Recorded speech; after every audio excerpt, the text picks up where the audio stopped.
नववा अध्याय श्री कृष्ण का उखल से बांधा जाना। श्री सुखदेव जी कहते हैं, परीक्षित, एक समय की बात है, नंद रानी यशोदा जी ने घर की दासियों को तो दूसरे कामों में लगा दिया और स्वयं अपने लाला को मक्खन खिलाने के लिए दही मथने लगी। मैंने तुमसे अब तक भगवान की जिन जिन बाल लीलाओं का वर्णन किया है, दधि मंथन के समय वे उन सब का स्मरण करती और गाती भी जाती थी।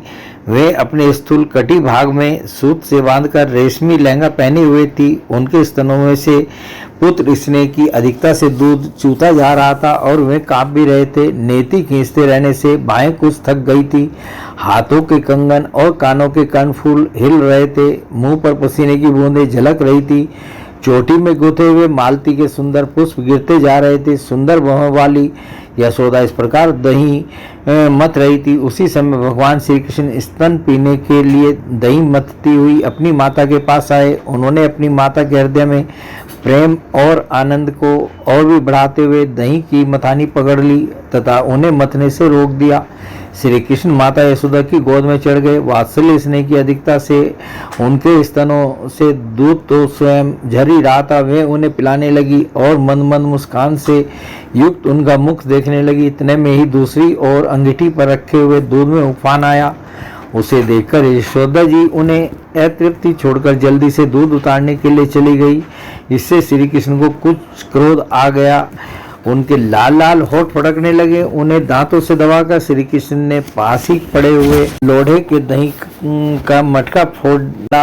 बनावटी आंसू आंखों में भर लिए और दूसरे घर में जाकर अकेले में बासी माखन खाने लगे। यशोदा जी ओटे हुए दूध को उतारकर फिर मथने के घर में चली आई। वहां देखती हैं तो दही का मटका कमोरा टुकड़े टुकड़े हो गया है। वे समझ गई कि यह सब मेरे लाला की ही करतूत है।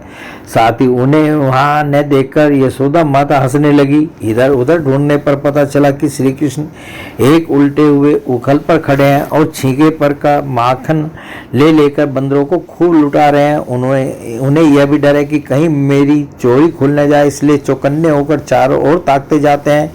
यह देखकर यशोदा रानी पीछे से धीरे धीरे उनके पास जा पहुंची।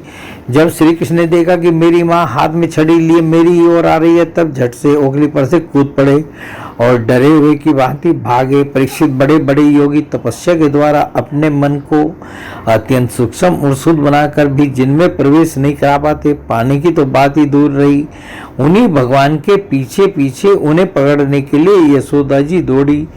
जब इस प्रकार माता यशोदा श्री कृष्ण के पीछे दौड़ने लगी, तब कुछ ही देर में बड़े बड़े हिलते हुए नितंबों के कारण उनकी चाल धीमी पड़ गई। वेग से दौड़ने के कारण चोटी की गांठें ढीली पड़ गई। वे ज्यों-ज्यों आगे बढ़ती, पीछे पीछे चोटी में गुथे हुए फूल गिरते जाते। इस प्रकार सुंदरी यशोदा ज्यों त्यों करके उन्हें पकड़ सकी। श्री कृष्ण का हाथ पकड़कर वे उन्हें डराने धमकाने लगी। उस समय श्री कृष्ण की झांकी बड़ी विलक्षण हो रही थी। अपराध तो किया ही था, इसलिए रुलाई रोकने पर भी न रुकती थी। हाथों से आंखें मल रहे थे, इसलिए मुंह पर काजल की स्याही फैल गई थी। पिटने के भय से आंखें ऊपर की ओर उठ गई थी। उनसे व्याकुलता सूचित होती थी। जब यशोदा जी ने देखा कि लल्ला बहुत डर गया है, तब उनके हृदय में वात्सल्य स्नेह उमड़ आया। उन्होंने छड़ी फेंक दी। इसके बाद सोचा कि इसको एक बार रस्सी से बांध देना चाहिए, नहीं तो यह कहीं भाग जाएगा। परीक्षित, सच पूछो तो यशोदा मैया को अपने बालक के ऐश्वर्य का पता ही न था, जिसमें न बाहर है न भीतर, न आदि है न अंत, जो जगत के पहले भी थे बाद में भी रहेंगे। इस जगत के भीतर तो हैं, बाहरी रूपों में भी हैं, और तो क्या जगत के रूप में भी स्वयं वही हैं। यही नहीं, जो समस्त इंद्रियों से परे और अव्यक्त हैं, उन्हीं भगवान को मनुष्य का सा रूप धारण करने के कारण पुत्र समझकर यशोदा रानी रस्सी से उखल में ठीक वैसी बांध देती हैं जैसे कोई साधारण सा बालक हो। जब माता यशोदा अपने उद्यमी और नटखट लड़के को रस्सी से बांधने लगी, तब वह 2 अंगुल छोटी पड़ गई। तब उन्होंने दूसरी रस्सी लाकर उसमें जोड़ी। जब वह भी छोटी हो गई, तब उसके साथ और जोड़ी।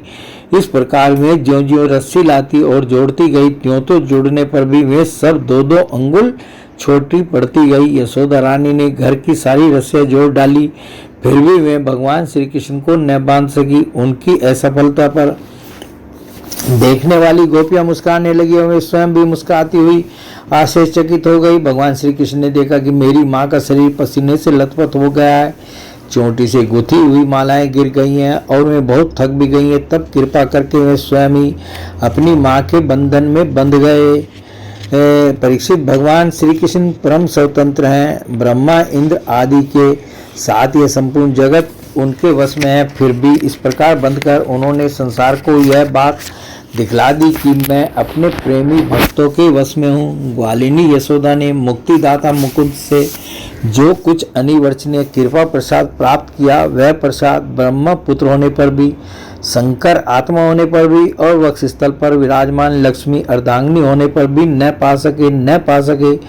यह गोपिका नंदन भगवान अनन्य प्रेमी भक्तों के लिए जितने सुलभ हैं, उतने देहाभिमानी कर्मकांडी एवं तपस्वियों को तथा अपने स्वरूप बोध ज्ञानियों के लिए भी नहीं है। इसके बाद नंदरानी यशोदा जी तो घर के काम धंधों में उलझ गई और उखल में बंधे हुए भगवान श्याम सुंदर ने उन दोनों अर्जुन वृक्षों को मुक्ति देने की सोची, जो पहले यक्षराज कुबेर के पुत्र थे। इनके नाम थे नल, कुंवर और मणिगिरि। इनके पास धन, सौंदर्य और ऐश्वर्य की पूर्णता थी। इनका घमंड देखकर ही देवर्षि नारद जी ने इन्हें शाप दे दिया था और ये वृक्ष हो गए थे। बोले भगवान श्री कृष्ण की जय।